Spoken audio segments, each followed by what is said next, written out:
Estamos acá, buenos días a los que acaban de encender nuestra señal, tanto en digital como en tradicional. María Mercedes también, buenos días. Buenos días, Robert, amigos que nos acompañan, muchas gracias siempre por su sintonía. Nosotros con la información más destacada como siempre. Llega la primera emisión de TVC Noticias y claro, la noticia del día sin duda es todo lo que sucede con el caso La Purga. Así es, la expresidenta de la Corte de Justicia de Guayas, Fabiola G., y otros 8 jueces fueron detenidos en el operativo Purga, que según la fiscal del Estado, Diana Salazar, ha comentado es una extensión del caso Metástasis, Robert. A esta hora se están haciendo formulación de cargos. Estos aprendidos también está en la lista un exasambleísta social cristiano. Este señor también le hicieron allanamiento, 12 de ellos lo hicieron tanto en Quito, en San Borondón y en Santo Domingo. Veamos.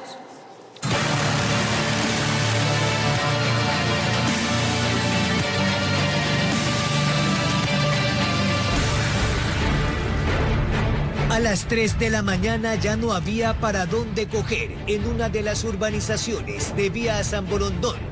Metástasis tenía un apéndice en la operación Purga y tocó las puertas del domicilio de la expresidenta de la Corte del Guayas, Fabiola Gallardo. Investiga un presunto delito de delincuencia organizada en el que continuamos trabajando en esta limpieza de las instituciones del Estado, que tiene como fin buscar mejores días como nación. De manera simultánea, uno por uno fueron por 8 jueces más. A todos les quitaron el sueño, documentos, computadoras, unidades de almacenamiento y teléfonos celulares. Johan Marfetán, procesado desde diciembre. Guillermo Valareso, Fausto Alarcón, Saúl Mero, Reinaldo Ceballos, Henry Taylor, Alberto Lino y Nelson Ponce. Además, la exdirectora disciplinaria de la Judicatura, Mercedes Villarreal, quien logró salir del país horas antes. Ahora empezamos a sanear los espacios que fueron tomados, porque la justicia no debe ni puede ser un espacio para el narcotráfico ni la corrupción. No permitiremos que estos malos elementos continúen campantes. Son 13. El exasambleísta Pablo Muentes y su esposa Mónica Alvarado, también la asesora jurídica del Colegio de Ingenieros del Ejército, Ruth Solano. Allí, 2 armas de fuego, joyas, más de $7.500, 505 euros y una chequera. Informar que formularé cargos contra los aprehendidos de este operativo en las próximas horas, quienes han permitido que la política legislativa, la justicia y el narcotráfico trabajen de la mano, atentando directamente a los intereses de las y los ecuatorianos. La Fiscalía también informó el allanamiento al despacho y domicilio del actual presidente de la Corte de Justicia de Guayas, Hugo González. Mientras tanto, en los exteriores de la Corte Provincial de Justicia hubo un alboroto por las disposiciones para el ingreso. Y ya mismo son las 10:30 y no nos podemos entrar, algo que me parece absurdo porque debían haber hecho con anticipación esto, ¿no? Que no se puede coartar el derecho de las demás personas. Tenemos un trabajador que está peleando una liquidación de una jubilación patronal que no tiene nada que ver con el caso Metástasis. A pocos minutos de que empiecen las audiencias, finalmente los policías permitieron el ingreso de todos los usuarios a las salas y juzgados de la Corte Provincial de Justicia. Después del mediodía se embarcaron en una avioneta de aeropolicial con destino a Quito. Segundo golpe en 3 meses, a manos de la ministra fiscal de la Nación, informó Jorge Escobar. Y es que el día de ayer, amigos, se desplegó una serie de operativos dentro de este marco del caso Purga relacionado, como dijo la fiscal, del caso Metástasis. Los resultados de estos operativos fueron, como hemos visto, aprehensión de varios jueces y exasambleístas. A esta hora, pues, están haciendo formulación de cargos. Vamos directamente a los exteriores de la Corte Nacional de Justicia. Priscila, buenos días. ¿Qué se ha avanzado? ¿Qué se conoce? La información está donde ti. Adelante. Gracias, Roberto. Amigos, muy buenos días. 6 de la mañana con 59 minutos para contarles que hace exactamente 2 horas ya la fiscal del Estado, Diana Salazar, solicitó al juez de esta causa la prisión preventiva contra 11 de los involucrados y contra uno de ellos solicitó también el arresto domiciliario. Todo esto se deriva de una investigación que lleva adelante la Fiscalía. El día de ayer arrancó esta audiencia de formulación de cargos que se mantiene aquí en la Corte Nacional de Justicia. Una investigación por presunta delincuencia organizada. Tenemos un reportaje al respecto, veamos. Solo que nos deje hacer nomás. Los detenidos fueron trasladados de Guayaquil a Quito en un avión de la Fuerza Aérea. Ingresados a flagrancia de la Avenida Patria para finalmente llegar a la Corte Nacional de Justicia, donde desde las 9 de la noche de este lunes se desarrolla la audiencia de formulación de cargos por presunta delincuencia organizada. El juez Javier de la Cadena está al frente de la diligencia. Él calificó la legalidad de las detenciones de los ciudadanos investigados. Pasadas las 10 de la noche, inició la formulación de cargos con base de los elementos de convicción recabados. Por ejemplo, Fiscalía sostuvo que el ex asambleísta social cristiano Pablo Muentes, a través de sus acciones, habría controlado la administración de justicia en Guayas en beneficio de sus intereses. Este habría financiado la campaña y la operatividad de Fabiola Gallardo, expresidenta de la Corte Provincial de Justicia de esa provincia. El ex legislador habría logrado que se archiven 4 sumarios administrativos abiertos contra Gallardo. Esta última, por su parte, habría intervenido en decisiones judiciales para beneficiar a terceros y a sí misma. Según la indagación de Fiscalía, habría emprendido acciones para contactar a alias Fito en procura de obtener un beneficio económico a cambio de su fallo, toda vez que ella era parte del tribunal asignado para conocer la apelación del SNAI, de que Adolfo Macías regrese de la cárcel de La Roca a la cárcel regional.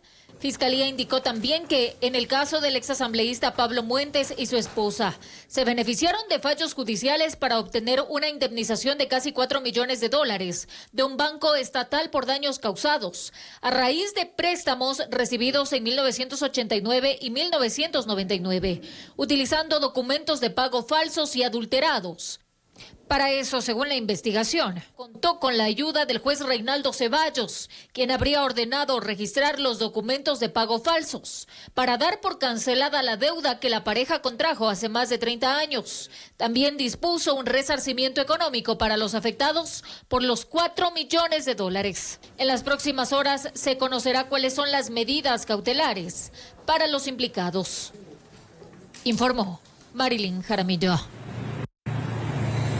En este caso está involucrado un ex asambleísta del Partido Social Cristiano y también funcionarios del sistema judicial de la provincia del Guayas. Al momento este es el ambiente que se vive en la Corte Nacional de Justicia. Está custodiada por Policía Nacional y miembros también militares. Cabe destacar que la fiscal Diana Salazar defendió su pedido de prisión preventiva.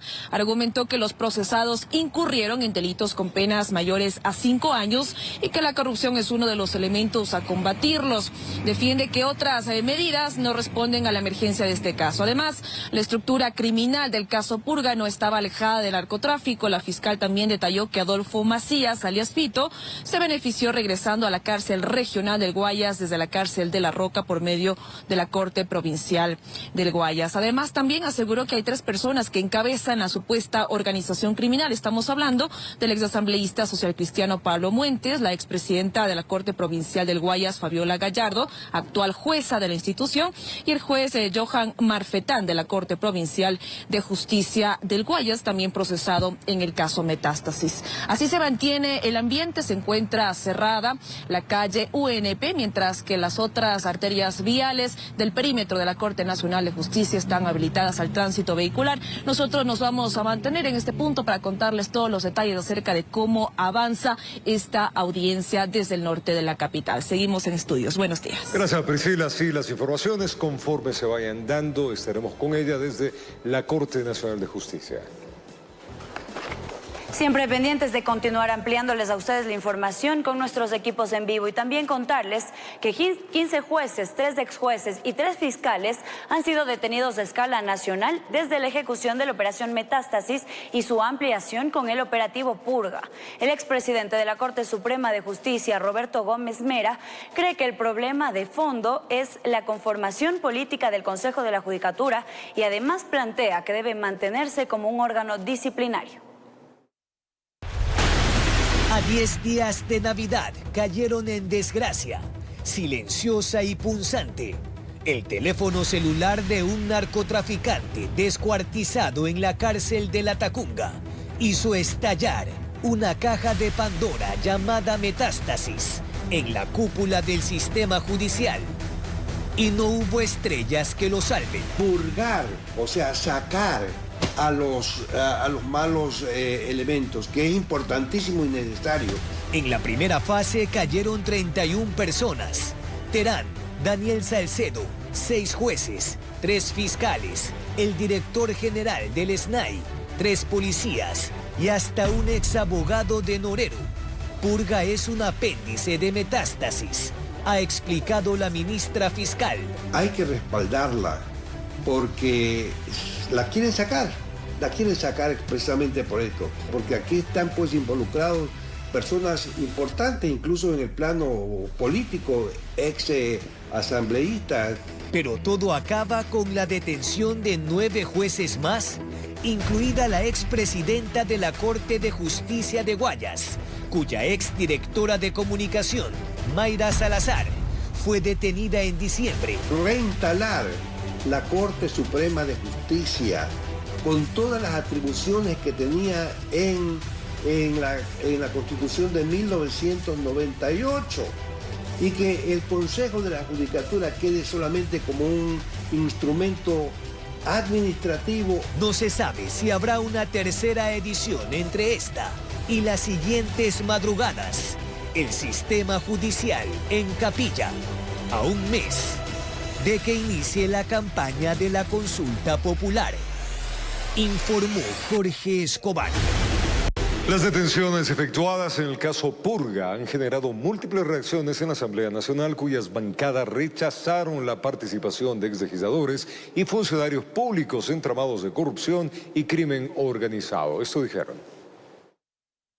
La ejecución del denominado caso Purga ha generado un fortísimo remesón a la interna de la Asamblea Nacional, cuyas bancadas rechazaron la participación de exlegisladores y funcionarios judiciales en entramados de delincuencia organizada. Vemos con mucha sorpresa y estupor que estén vinculados exasambleístas, jueces, expresidenta de la justicia en Guayas. La detención del exasambleísta Pablo Muentes fue celebrada por los legisladores afines al proyecto de Fernando Villavicencio, quienes aseguraron que ya se habían levantado indicios contra el ahora aprendido. No te respetar, si no yo te hago respetar. Ya lo había dicho nuestro líder Fernando Villavicencio, ese nombre ya lo nombró al exasambleísta Muentes, que era parte de una conspiración para su asesinato, y pues que caiga quien caiga. Asambleístas del Partido Social Cristiano, bancada a la que pertenecía el detenido Pablo Muentes, anunciaron que respetarán el proceso investigativo. Aquí hay un principio que nadie está sobre la ley. Eso es un principio de manera general. Tenemos que ser muy respetuosos de las funciones de las demás instituciones y si están haciendo su trabajo de manera pertinente, pues es preciso que lo sigan haciendo. Por otro lado, varias bancadas anunciaron su respaldo a la gestión de la fiscal general del Estado, Diana Salazar, que ha encabezado el desarrollo de los operativos Metástasis y Purga. La fiscal en varias oportunidades ha tocado el tema y el que quiera mirar a otro lado está totalmente equivocado. Ella nos está mostrando que independientemente de que tenga un juicio político en ciernes, ella no deja de hacer su trabajo. Y eso es un buen mensaje al país. Pablo Muentes es el segundo exlegislador del periodo 2021-2023 en ser investigado por relaciones con el crimen organizado. Ronnie Aliaga, exasambleísta de Revolución Ciudadana, también se encuentra involucrado en el caso Metástasis. Informó Álvaro Terán.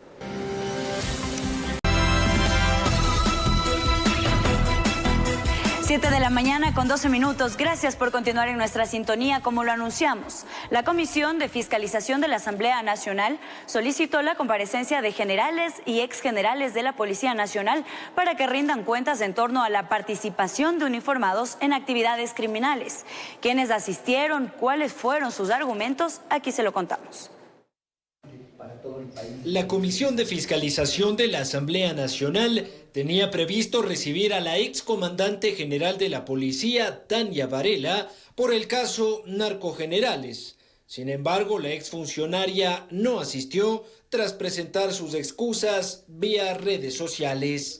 Reconozco las facultades de las autoridades. Sin embargo, frente a un comunicado tan informal y debido a que la Asamblea no es titular de acción penal alguna, me excuso de comparecer ante la comisión.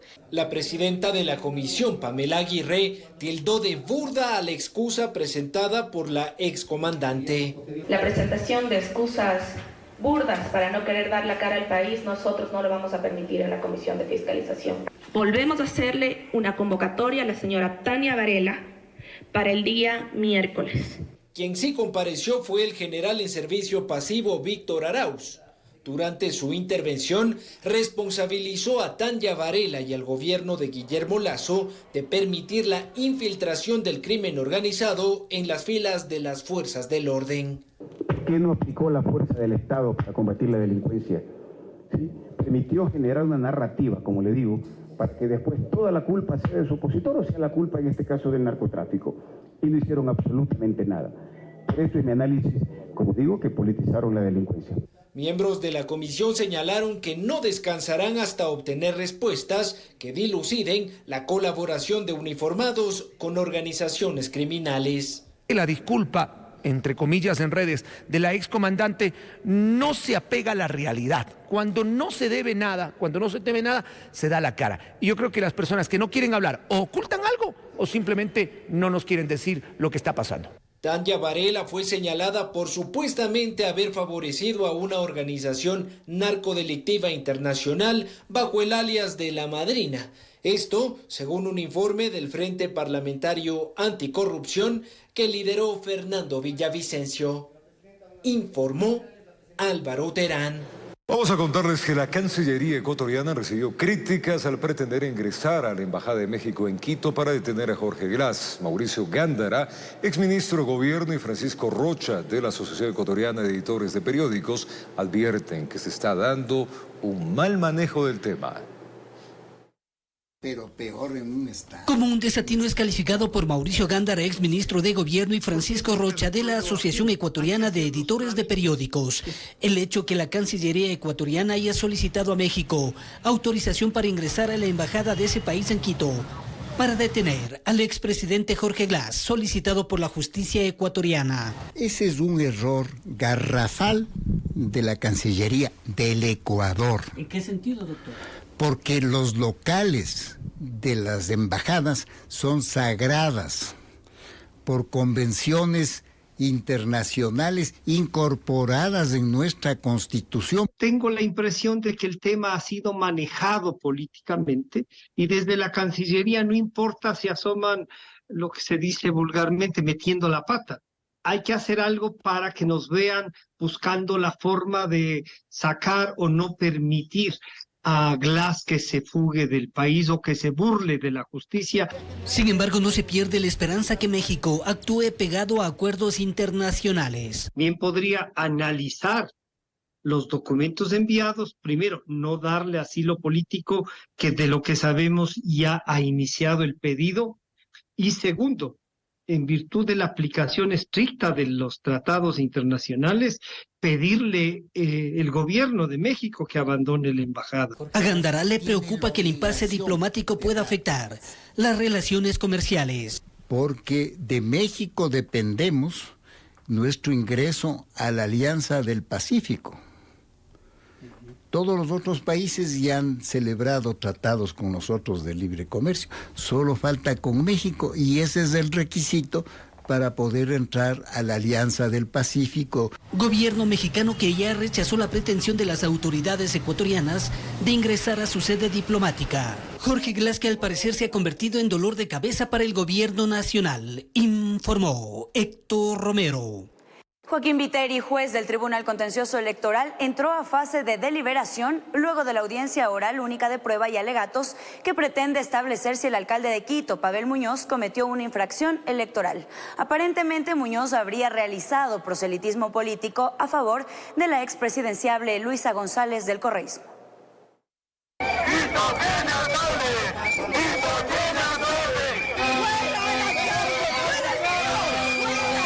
Voces a favor y en contra del alcalde de Quito, Pavel Muñoz, se registraron en los exteriores del Tribunal Contencioso Electoral TCE en Quito, donde se instaló la audiencia oral única de prueba y alegatos, como parte de la denuncia presentada contra el burgomaestre por aparentemente efectuar campaña a favor de la ex candidata presidencial por el correísmo, Luisa González. Si el señor sale al lado de la candidata y ofrece una universidad en el sur de Quito, eso no es del individuo Pavel Muñoz, eso es el alcalde de Quito. Y en otros videos se menciona a la alcaldía de la Revolución Ciudadana. Y en otro video se menciona a que va a haber una ampliación del metro.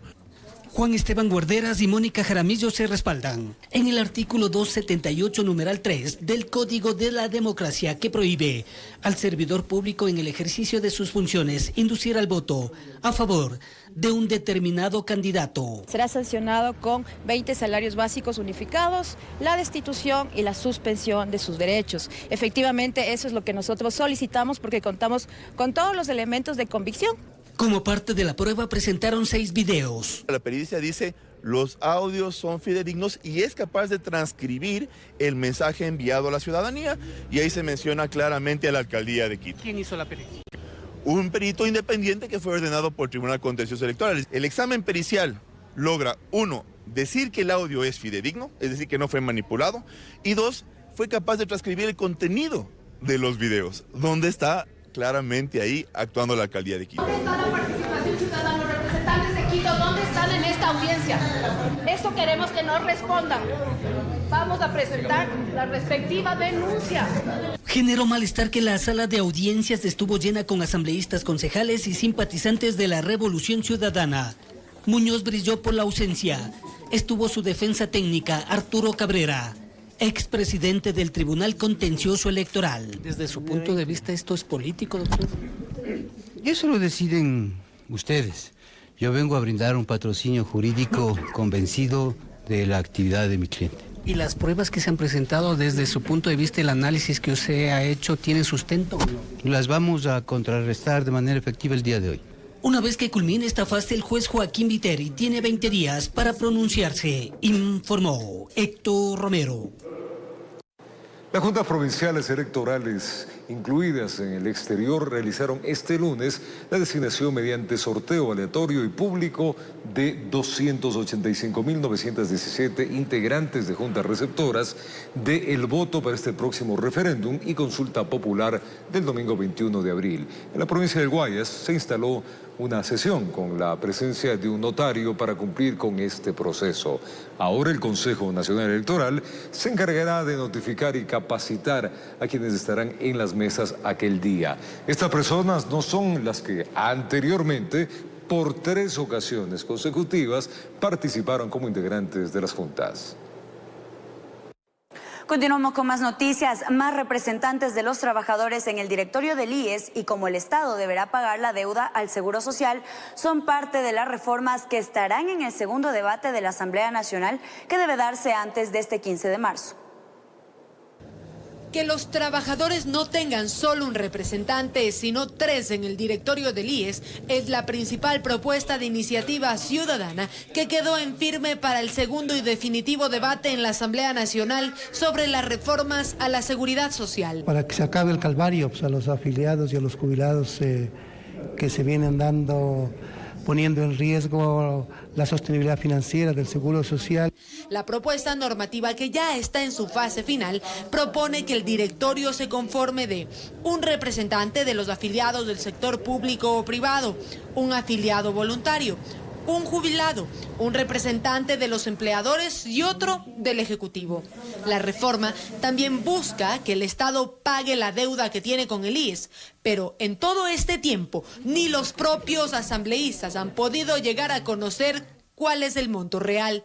Se habla de 10.000, otros dicen 12.000, realmente el gobierno dice 8.000, pero por ahí también tenemos información que serían 23.000 millones de dólares. Entonces, no tenemos una cifra real de la deuda, es algo que venimos hablando en las distintas comparecencias. De aprobarse la ley, las cifras deberán transparentarse en el plazo de 4 meses. En este proceso de mediación entre el gobierno y el IES entrará la Procuraduría General del Estado. En un inicio, la iniciativa ciudadana planteaba que como parte de pago se entregue el Banco del Pacífico. Bueno, eso no está considerado ya dentro del informe para segundo debate. Es muy riesgoso, si bien es cierto, el Banco del Pacífico tiene una cartera de la CFN, también hay cuentavientes que, digamos de manera particular, que pondría tal vez en riesgo también el mismo Banco del Pacífico. Si bien el informe no detalla de forma específica el Banco del Pacífico, el Estado sí podrá entregar transferencias de acciones de empresas como formas de pago. Una vez que la norma sea aprobada, el gobierno y el IES deberán llegar a un acuerdo para que se cancele la deuda, con cronogramas fijos, y estos no pueden exceder los 10 años. Informó Valeria Navarro. La propuesta de incrementar el monto de aportación de afiliados y empleadores para las jubilaciones en la Seguridad Social generó diversas reacciones. El presidente del Consejo Directivo del IES, Eduardo Peña, indicó que la institución requiere reformas urgentes. En el mes de agosto de este año, el presidente del Consejo Directivo del Instituto de Seguridad Social, Eduardo Peña, plantea enviar a la Asamblea Nacional un paquete de cambios estructurales a la seguridad social. Uno de ellos es aumentar el monto de aportaciones para la jubilación. Es un tema que tenemos que resolverlo de dos maneras. Afiliamos a todos, planes juveniles o con captaciones, que lo estamos haciendo, y además les cobramos un poco más a todos para garantizar el pago futuro de los jubilados. El problema es en cómo hacemos la pendiente para irnos de 20.6 hasta 30. Pero hay que hacerlo y hay que empezar hoy. Este incremento del aporte al IES sería por parte de los afiliados activos y empleadores. Peña asegura que la supervivencia del sistema de seguridad social requiere reformas urgentes. Caso contrario, en 2 o 3 años se van a presentar problemas graves de flujos. Por otro lado, el Frente Único Nacional de Defensa del IES mira con preocupación los cambios que se pretenden debatir en el legislativo. Porque no vamos a tener la jubilación en este rato, va a aumentarse los años y la gente no se está afiliando. Adicional, el presidente del Consejo Directivo se refirió a las protestas de las prestadoras externas de servicios por pagos pendientes. Dijo que la intención es disminuir las atenciones en centros privados. Y ellos de alguna manera han aceptado disminuir el número de consultas y que estos pacientes vuelvan a los hospitales y a los centros de atención del Seguro Social, que de hecho están a 70% de capacidad. Mientras tanto, afiliados y jubilados mencionaron que no existen mejoras en los servicios del IES y piden que el Estado pague la deuda que mantiene con la Seguridad Social, que sobrepasaría los 10.000 millones de dólares. Ni siquiera hay atención. Si usted pide una cita le dan a 3, 4 meses. Que decida pagar lo que el gobierno le debe al IES. Informó Priscila Cadena. 7:27 de la mañana, vamos a la Corte Nacional de Justicia. A esta hora se suspendió ya pues lo que se estaba realizando de la formulación de cargos, en este caso purga. Priscila Cadena, se suspendió, se terminó. ¿Qué sucedió ahí? Cuéntenos. Gracias, Roberto. Amigos, muy buenos días. 7 de la mañana con 27 minutos para comentarles que la audiencia de formulación de cargos se suspendió y se reinstala a las 16 horas aquí en la Corte Nacional de Justicia. Mientras tanto, salen ya algunos de los abogados quienes han sido involucrados en este caso purga. Nos acompaña Diego Chimbo, quien defiende al ex asambleísta del Partido Social Cristiano. Ha sido involucrado en este caso que se está investigando, una presunta delincuencia organizada. Abogado, buenos días, gracias por acompañarnos. Sobre todo, la fiscal ha solicitado prisión preventiva. ¿Cuáles han sido sus argumentos? Bueno, la fiscal ha esgrimido 2 argumentos importantes, no tiene más, tiene 2, la explotación del teléfono de Mayra Salazar y la interpretación que hacen los policías sobre esos únicos 2 indicios. Ha solicitado las prisiones preventivas. Como defensa, pues hemos dado los contraargumentos, los arraigos que justifican la innecesariedad de la prisión preventiva, y bajo esas circunstancias vamos a esperar el veredicto del juez a las 4 de la tarde. Abogado, sobre todo se le vincula a su defendido, al ex asambleísta, y a su esposa también, con nexos del narcotráfico. ¿Qué decía al respecto? Bueno, absolutamente falso. En primer lugar, la esposa del ex asambleísta lo único que hizo es firmar un habeas data propio. Es el único elemento que existe en contra de ella, y el elemento que menciona, pues, que lo relaciona aparentemente con el narcotráfico, es una creencia de Mayra Salazar. De hecho, de la interpretación del propio personal de la Policía Nacional que realizó la interpretación de estos chats, llamémoslo así, concluyen que Mayra Salazar cree que posiblemente él pueda tener algún nexo porque se lleva con todo el mundo, no otra cosa. ¿Qué se espera cuando ya se reinstale esta audiencia? Bueno, muy respetuosos de la autoridad judicial, de su fallo, y es incierto. Esperaría que nos dejen defender en libertad. Son 2 indicios que tiene la Fiscalía General del Estado, ningún otro, la explotación del teléfono y la interpretación que la policía le da al teléfono. No tienen absolutamente nada más, no hay ninguna investigación de otra cosa, no tienen un solo análisis de los expedientes, de lo que se interfieren. Si esto supuestamente es una interferencia dentro del Poder Judicial, tenía que haber una interpretación de cómo estos fallos perjudican a la justicia. Una mínima interpretación de algún experto en el tema, no solo 2 indicios y pedir prisión preventiva. Eso es lo que le puedo decir. Gracias al abogado Diego Chimbo, quien defiende al exasambleísta Pablo Muentes, también que estaría involucrado en este caso denominado Purga, que se investiga un presunto delito de delincuencia organizada. Ustedes ven en las imágenes, a esta hora de la mañana es el movimiento en la Corte Nacional de Justicia. Reiteramos la información, se ha suspendido la audiencia de formulación de cargos. La fiscal del Estado, Diana Salazar,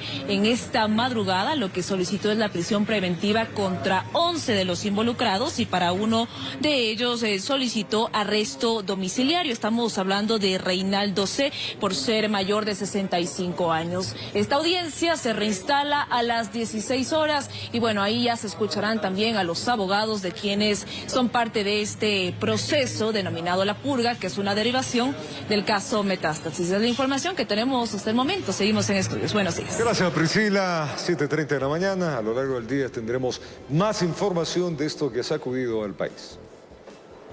Cambiamos de tema para contarles que los acuerdos comerciales entre Ecuador y Canadá se retomarán desde este mes de marzo. La noticia se dio durante la visita del presidente de la República, Daniel Noboa, a ese país. El primer mandatario Daniel Noboa se encuentra en el exterior cumpliendo agenda internacional, esta vez en Canadá, junto a su ministra de la Producción, Sonsoles García. Informaron que las conversaciones que se tuvieron con dicho país en diciembre darán resultados este mes. Iniciamos negociaciones para un acuerdo comercial entre Ecuador y Canadá a finales de marzo, lo que nos va a permitir incrementar nuestra oferta exportable en un 8% y crear hasta 40.000 empleos ligados a estas nuevas exportaciones. Tenemos interés en pitahaya, tenemos interés en nuevos productos ofertables. Con este acuerdo comercial se buscará generar 40.000 plazas de empleo debido a que la oferta exportable aumentaría en un 8%. El gobierno de Daniel Noboa también firmó cartas de intención para recibir financiamiento por $120 millones canadienses para proyectos de energía limpia. También se abre la posibilidad de recibir asistencia técnica de hasta $6.5 millones canadienses para apoyar la transformación energética que necesita el Ecuador. En cuanto al sector minero, se suscribieron 6 contratos de inversión por $4.800 millones, informó Valeria Navarro. El presidente de la República, mediante decreto ejecutivo, dispuso la reducción del IVA del 12% al 8% para las actividades turísticas del 29 al 31 de marzo, días correspondientes al feriado de Semana Santa. En tal efecto, solicitó al Servicio de Rentas Internas hacer las coordinaciones correspondientes. Además, hizo un llamado a los propietarios de establecimientos turísticos para que emitan sus comprobantes con la modificación debida. Más información relacionada al invierno. El Ministerio de Transporte evaluó los daños provocados por el colapso de un puente tras las fuertes lluvias registradas en Santo Domingo. Para facilitar la movilización, se colocará un puente provisional sobre el río Lelia, es lo que han dicho las autoridades. Así luce el puente que colapsó sobre el río Lelia a la altura del kilómetro 82 de la vía Loac-Santo Domingo por las fuertes lluvias. Hasta el sitio llegó el ministro de Obras Públicas, Roberto Luque, para evaluar la situación y anunciar la instalación de un nuevo puente. En coordinación con el Cuerpo de Ingenieros del Ejército hemos llegado a la siguiente solución. En una semana vamos a entregar los diseños. Para todo esto es importantísimo que todos sepan que esta es una vía delegada a la Prefectura de Santo Domingo y no es competencia del Ministerio de Transporte y Obras Públicas. Sin embargo, hemos tomado cartas en el asunto por la emergencia y por la importancia de esta vía que atiende a cerca de 12.000 a 15.000 vehículos diarios. La vía que une la costa con la sierra se encuentra cerrada desde el 1 de marzo. Los diseños que realiza el Cuerpo de Ingenieros del Ejército deberán ser ejecutados por la Prefectura de Santo Domingo. Y una vez que se hagan esos trabajos que son estribos para sostener la viga del puente, nosotros vamos a estar avanzando en un puente tipo Delta que lo vamos a incorporar una vez que terminen los trabajos a cargo de la Prefectura. La construcción de los estribos se estima dure un mes, mientras que la instalación del puente se daría entre la primera y segunda semana de abril. Para finales del próximo mes el puente estaría ya funcionando. Será de 2 carriles para ambos sentidos, informó Valeria Navarro. El puente de Cutuguay colapsó por la fuerza del río Chicale Alto y dejó incomunicada a más de 30 familias de los recintos 1 de Mayo, Clementina, Las Cruces, entre otros. El punto del incidente está ahora a media hora del Cantón El Triunfo, entre límites del Guayas y Cañar. Le contamos. El desastre natural los tomó por sorpresa a las 4 de la madrugada de este lunes. La fuerza del río Chicale Alto destruyó gran parte del puente que conecta a las comunidades 1 de Mayo, Cutuguay, Clementina, Las Cruces y demás sectores que conducen al cantón Alausí. O sea, hizo la represa porque realmente hizo un tapón. No fue que el río, tenía escape por debajo, no, hizo una represa, tapó. Al hacer la represa rompe por los laterales, por cualquier lado. Se desbordó exactamente. La fuerza del agua desvió el cauce natural del río y arrasó con varias hectáreas de plantaciones de cacao. Desde que se presentó la emergencia, los pocos habitantes de los alrededores del puente observan las consecuencias del fenómeno natural y más allá de resignarse a las afectaciones, esperan la ayuda pronta de las autoridades. Ahí, ¿cómo vamos a hacer con esta naturaleza que viene? Solamente nosotros queremos una ayuda que arreglar eso y este río saliendo va a terminar nuestras casitas que tenemos para abajo. Hasta la noche de este lunes, poco fue lo que se pudo hacer en lo que será el inicio de un trabajo que busca devolver el río a su cauce natural y fortalecer los muros para evitar que el agua ingrese a las plantaciones y casas, informó Miguel Laje. Mientras tanto, el desbordamiento de afluentes inundó las parroquias rurales de La Unión y Febres Cordero en Babahoyo, provincia de Los Ríos. Damos a continuación un vistazo a la situación en este cantón. Las calles se convirtieron en ríos en la parroquia rural Febres Cordero de Babahoyo. El desbordamiento de su principal afluente causó que al menos unas 350 viviendas se vean afectadas. La creciente inició durante la mañana de este lunes. Si hubiera sido de noche, tuviéramos más en peligro esto. Antes se avanzó a alzar las pocas cositas que uno tiene. Frente a esta situación, piden que las autoridades se hagan presentes para enfrentar la fuerza del invierno. Tienen que venir las autoridades a ver qué nos pueden ayudar en algo. La creciente también golpeó zonas cultivables como esta huerta de cacao que quedó completamente sumergida. Imagínense el nivel de agua aquí como 2 metros y esto no es el río. Todo esto es una plantación de cacao. Situaciones similares sufrieron los habitantes de La Puntilla en la parroquia La Unión. El río se desbordó rompiendo el muro en 3 sectores y afectando 62 familias en ese lugar. Además, otras 93 familias también se afectaron en la cabecera parroquial que permaneció con agua todo el día. Estamos todos a pique aquí ya, acá en mi casa toda una sola nomás. Ya no se puede hacer nada más. Una vivienda colapsada también se registró entre los daños y esa familia debió ser trasladada a un hogar de acogida, mientras las autoridades locales y de la Secretaría Nacional de Gestión de Riesgos evalúan los daños en ambas localidades afectadas, informó Martín Soto.